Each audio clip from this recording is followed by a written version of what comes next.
Nabasa ko lang po itong article na ito, pero ang huling balita natin kay Miss Chris Aquino ay bumubuti na nga daw ang kanyang kalagayan. Maganda ang nangyayari sa ginagawang gamutan nga kay Miss Chris Aquino. Pero kung nasa sa inyo naman yan nasa sa atin yan kung tayo ay maniniwala sa ganito. Ang totoo po niyan, ako rin ay nakaranas ng ganito na kahit napakatagal ng gamutan, kung naalala niyo po, medyo nawala tayo ng kung ilang araw, kung ilang linggo. At yung mga ina-upload ko ay mga luma na dahil po nagkaroon din tayo ng problemang ganito. Matagal yung naging gamutan, maraming gamot na ibinigay galing sa isang doktor. Pero nung tayo po ay kumonsulta na sa matatawag sigurong albularyo, yun yung tawag na napakagaling, balitang napakagaling, kaya dinayo talaga namin kahit medyo malayo. Pero matapos ang dalawang session, matapos ang dalawang araw na gamutan, biglang gumaan yung pakiramdam natin. At tumbok na tumbok doon, talagang mangilabo tayo Tumbok na tumbok doon kung sino yung taong gumawa sa akin noon.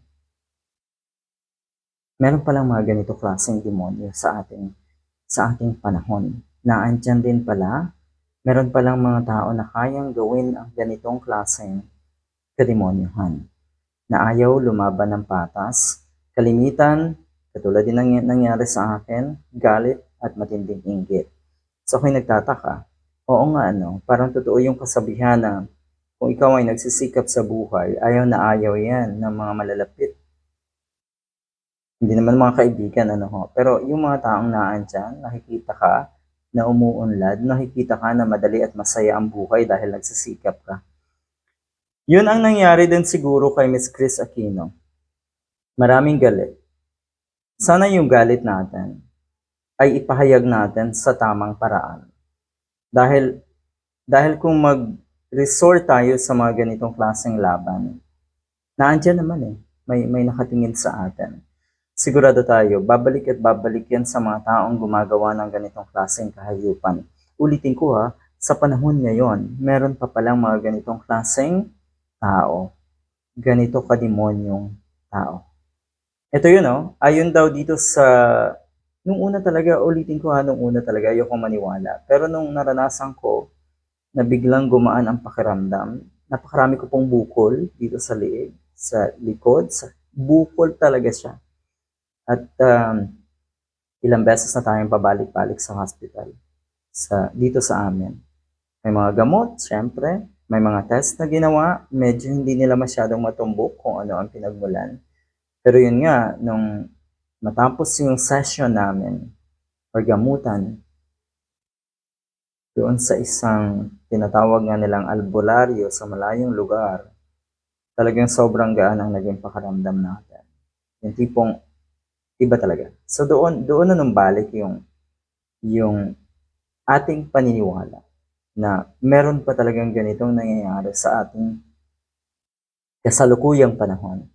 Ito yun ayon kay Rudy Baldwin, siguro ay kilala ng marami sa atin, ay madali lamang magamot or magagamot si Chris Aquino kung malalaman kung sino ang tumatrabaho.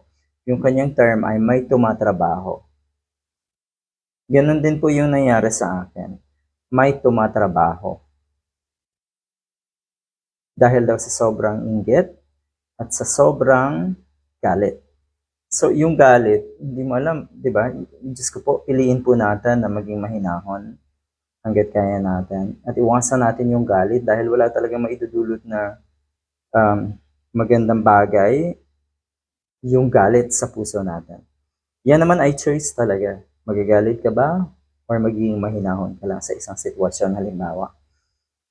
So yun, gusto ko na rin maniwala na ganito nga ang nangyayari kay Miss Chris Aquino.